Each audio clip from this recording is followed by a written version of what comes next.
হাসতে দেখো, গাইতে দেখো, অনেক কথার মুখর আমার দেখো। দেখো না কেউ হাসি শেষে নীরবতা, বোঝে না কেউ তো চিনল না, খোঁজে না আমার কি ব্যথা, চেনার মতন কেউ চিনল না। এই আমাকে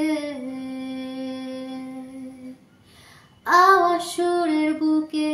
কান্না লুকিয়ে থাকে, আমার চোখের কোণে নোনা ছবি আঁকে, আমার গল্প শুনে হয় আলোকিত উৎসব, গল্প শেষে আমি আধারের মতো নীরব, নিজেকে ঢেলে আমি কত সুখ দিলাম, বোঝে না কেউ তো চিনল না, খোঁজে না